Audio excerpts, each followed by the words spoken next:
Hello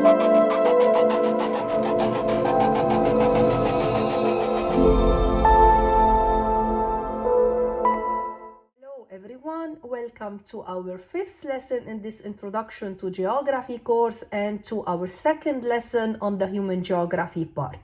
Now remember for my Introduction to Geography lesson that human geography is the study of the human characteristics to the earth and how spatial relationships define them.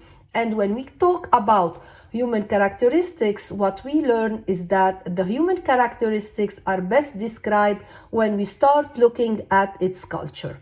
And then it's the focus of this lesson, cultural geography. So what is cultural geography?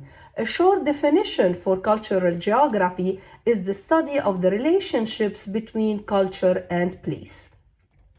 What is culture? Culture is a system of knowledge, beliefs, behaviors, artifacts, and institutions that are created, learned, shared, and contested by a group of people. It's the ideas, customs, and social behavior of a particular people or a society. Culture is learned behavior that is passed on by imitation or instruction. Proper behavior shifts from culture to culture. Culture is all what we know, all what we think, and all what we do. What are the components of a culture?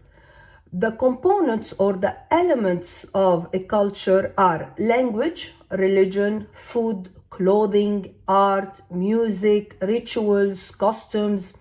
So culture includes what we eat, how we dress, what we speak, where we live, how we interact with our family, how we organize ourselves in the group, and so much more. Culture includes everything we are and everything we do. Culture could be divided into two main categories, the material culture and the non-material culture. The material culture are the items and objects that we give value and have importance to, things that we're wearing, that we're using, things that we purchase it and we see it like more important than other objects. While non-material culture, on the other hand, focuses on our ideas and our belief. For example, how do you celebrate holidays or big life events? How do you celebrate weddings? What do you do when someone is having a new baby or getting a new job or getting married? These are non-material culture. Those practices, we share it with the society we live in. The anthropologist Leslie White suggested that a culture could be viewed as three-part structure composed of subsystems. We have the technological subsystem, sociological subsystem, and ideological subsystem. Technological subsystem, the material objects that our culture produces, as well as the procedures for using those objects, we call them artifacts. Sociological subsystem, how people in a culture are expected to interact with each other and how their social institutions are structured. We call them socio-facts. Ideological subsystem, the ideas, beliefs, values, and knowledge of a culture, we call them menti-facts. Those are the system of culture. They are integrated and each reacts and on the other. Every single place in the world has a unique culture that shapes us and we shape our environment. If you live in a city or in a town, you can define the culture of your area by asking, does your city have public transportation? What type of building are in this city? What type of homes do people have? What is the type of agriculture there? It is a modern city. Do you have a busy downtown? Are you in an urban location or in a rural location? How is the land used in your city? how people in your society interact. Are people interacting more through technology or in person? What languages are spoken then? What clothes are in style? What music is popular? What religions are prominent within your society? What food do people eat there?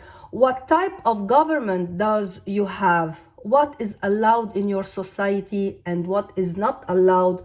What type of money is used? What social norms does your society have? And what jobs are offered in your society?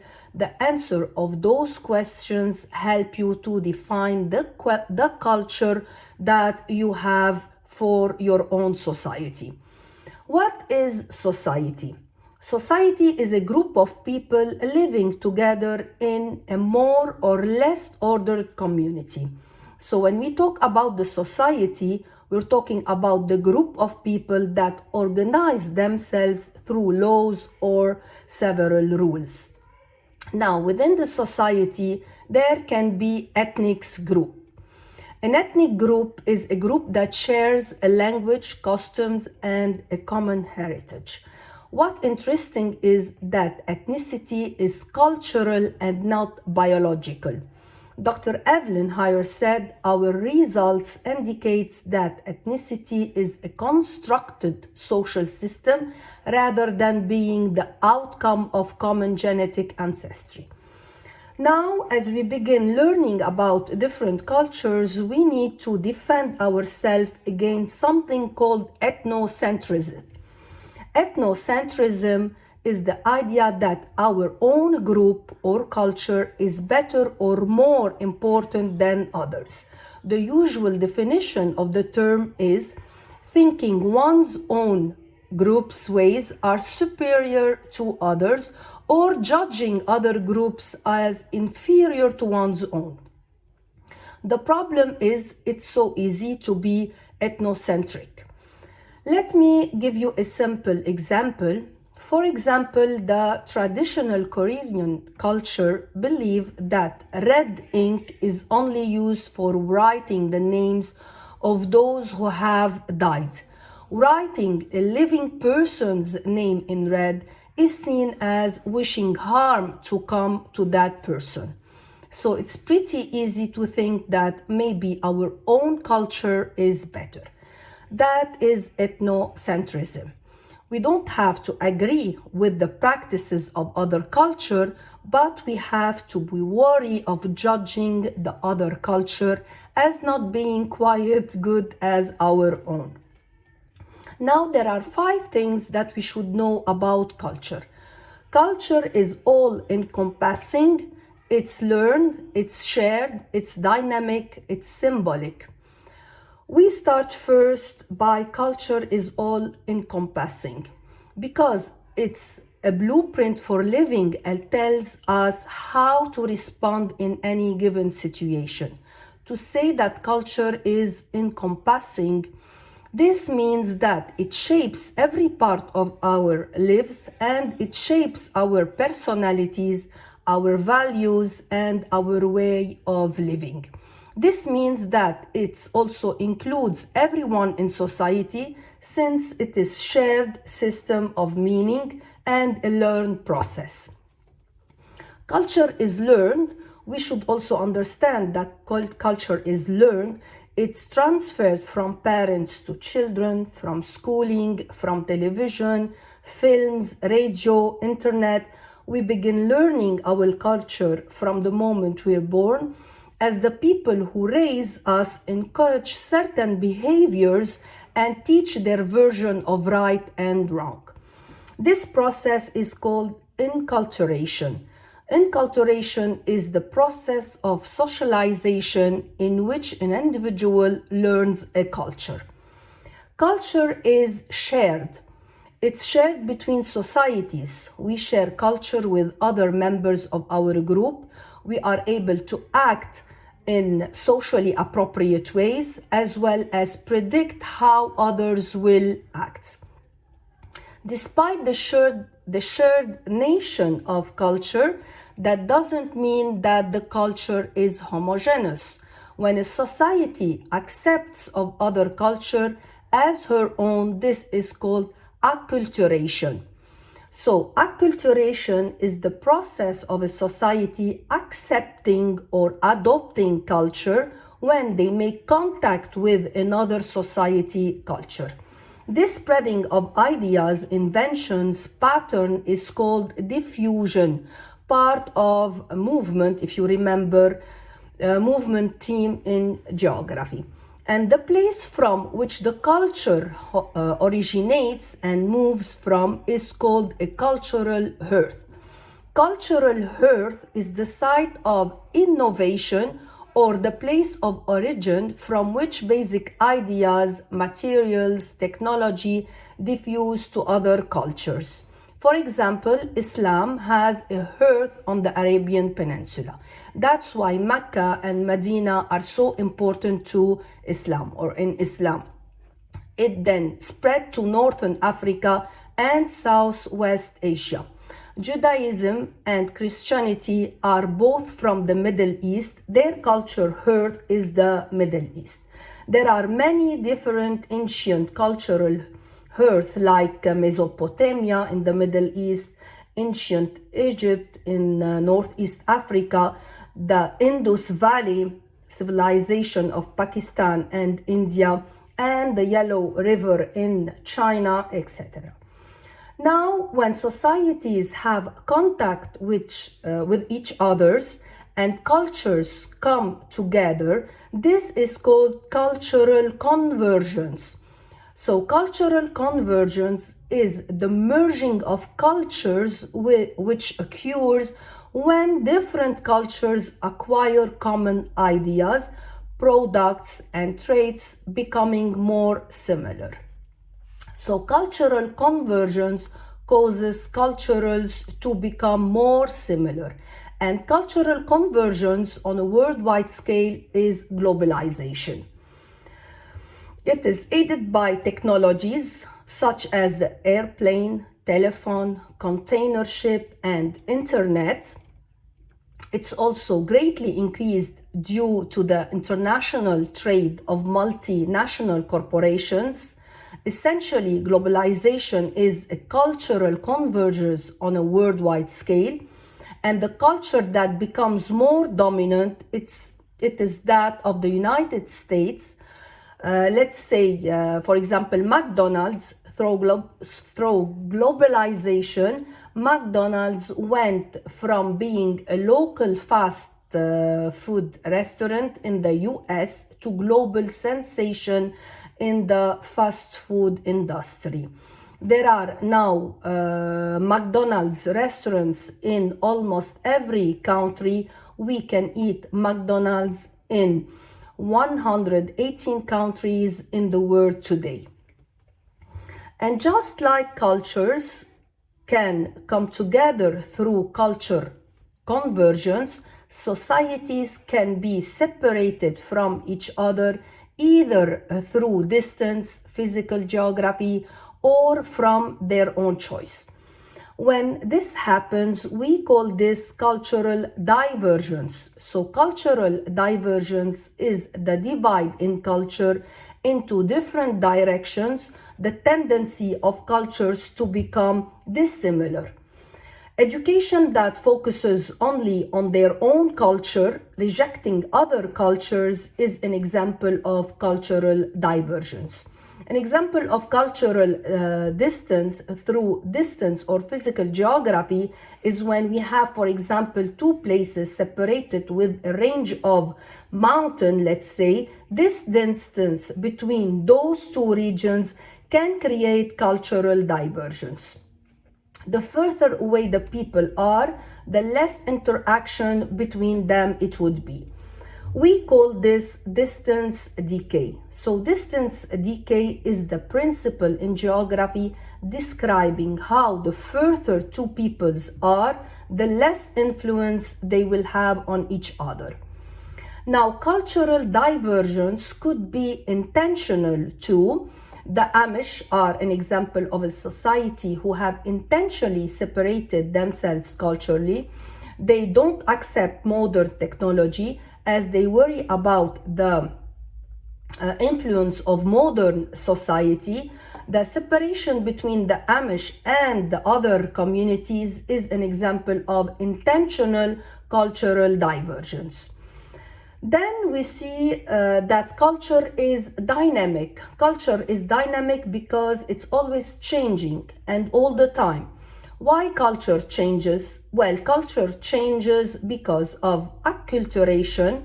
As society is introduced to other cultures, it begins to adopt new aspects, into their own culture. It might be food, music, language. So acculturation is the assimilation to a different culture. The other factor that makes culture dynamic and always changing is technology.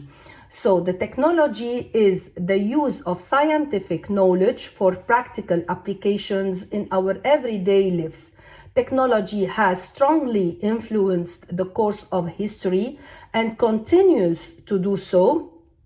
It's largely responsible for the change of our culture.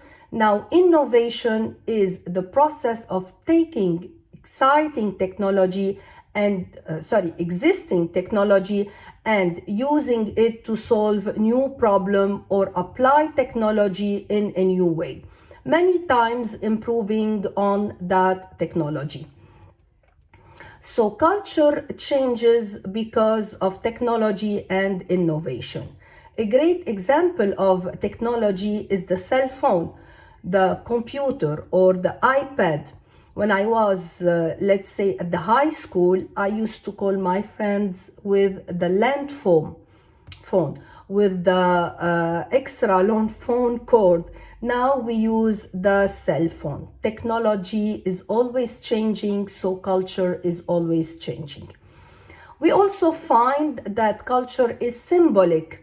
Why culture is symbolic? The symbolic is something verbal or non-verbal that stands for something else. Examples of culture symbols: the cross in Christianity, the star and crescent in Islam. People express their cultures in symbols. Among the important symbols of culture is language. So the language is the method of a human communication, either spoken or written, consisting of the use of words in a structured and conventional way. So there are over 6,500 languages spoken in the world.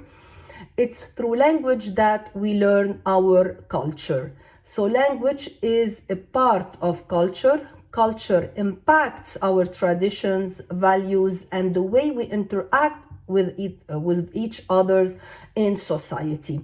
On the other hand, language makes those interactions easy. Language changes also, just as culture changes. For example, words are added to the English language or any other language every year. In 2018, the Oxford English Dictionary added more than 1,100 new words. Now we have a language family.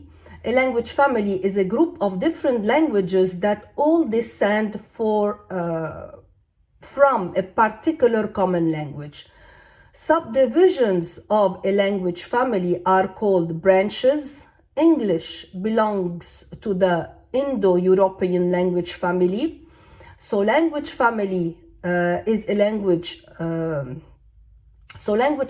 is a group of languages characterized by similarities and their evolution. North European languages comes from the Indo-European language family, and because they don't live at the same place in Europe.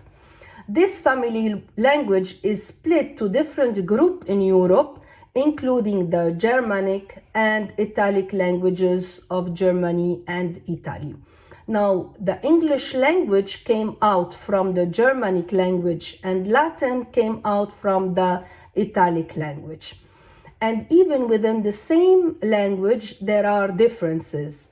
If we will take the English language between the American English and the United Kingdom English, even we can still understand both languages, how we speak English in the United States is different than how we speak English in the United Kingdom.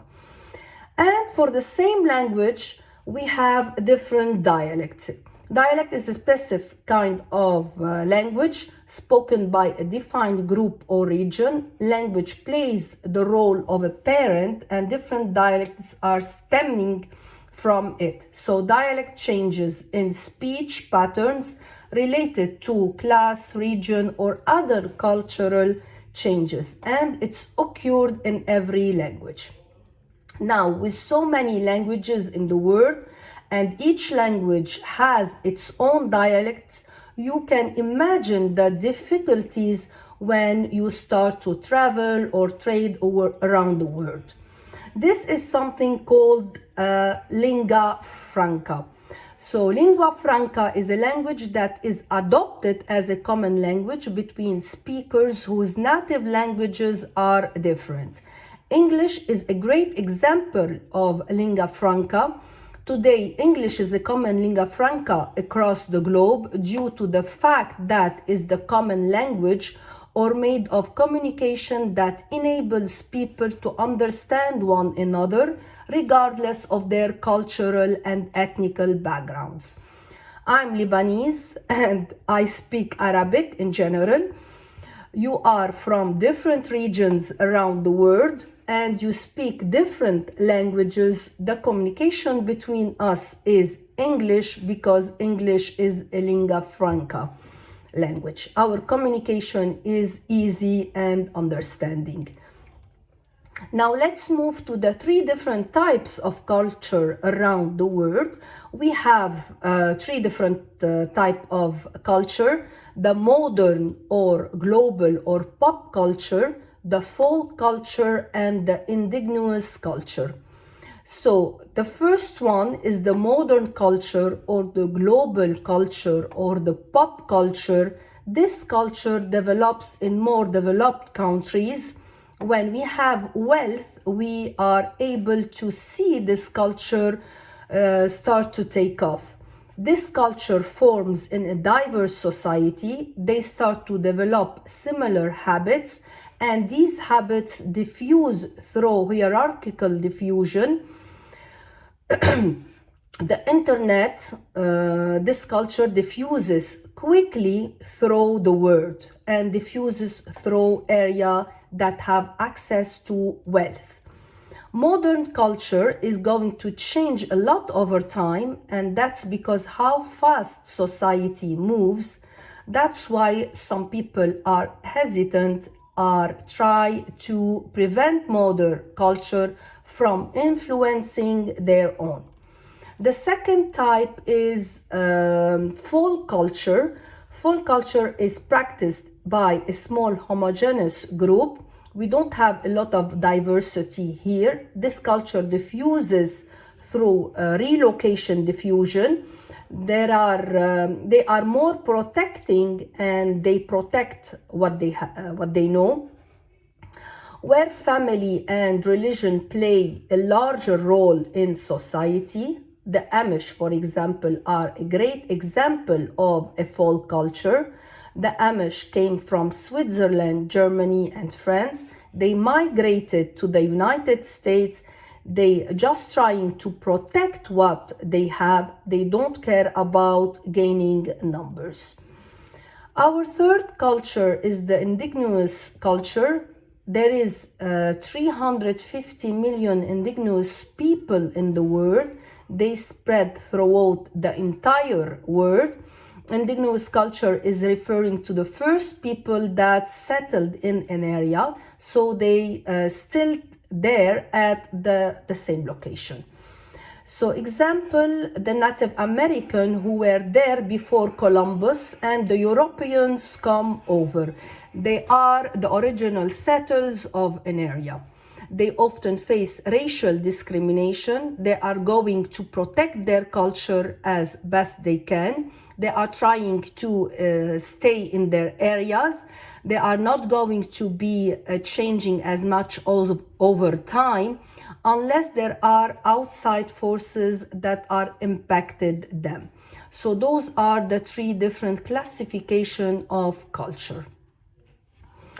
So now you should understand that culture is, we talk about what is culture, the components of culture, the two main categories of culture, the subsystem of culture. We talk about society and ethnic group.